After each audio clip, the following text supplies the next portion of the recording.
జై శ్రీకృష్ణ. ఈరోజు మనము మన శరీరంలో జరిగే వింతన గురించి తెలుసుకుందాము. బయట ప్రకృతిలో నీరు నిప్పు ఒకదానికొకటి విరుద్ధమైనవి. నీరు నిప్పును ఆర్పేస్తుంది, నిప్పు నీటిని ఆవిరి చేస్తుంది. కానీ మన శరీరంలో ఇవి రెండూ కలిసి ఉండటమే జీవనాధారం.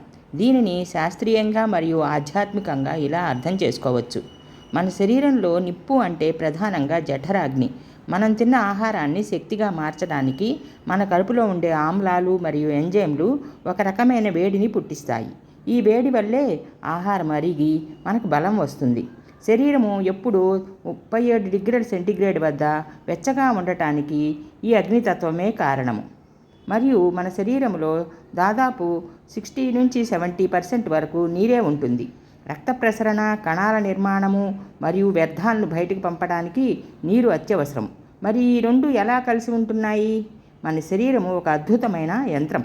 ఇక్కడ నీరు నిప్పు ఒకదానికొకటి సహాయం చేసుకుంటాయి తప్ప నాశనం చేసుకోవు. శరీరంలో అగ్ని ఎక్కువైతే నీరు చెమట రూపంలో బయటకు వచ్చి శరీరాన్ని చల్లబరుస్తుంది.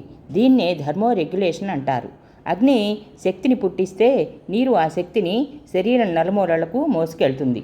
ఈ రెంటిలో ఏది తక్కువైనా లేదా ఎక్కువైనా అనారోగ్యం కలుగుతుంది. అందుకే ప్రకృతిలో విరుద్ధంగా కనిపించే ఈ రెండు తత్వాలు మన శరీరంలో మాత్రము ఒకదానికొకటి తోడై జీవనక్రియను నడిపిస్తున్నాయి. ఇది ప్రకృతి సృష్టించిన ఒక గొప్ప వింత. జై శ్రీకృష్ణ.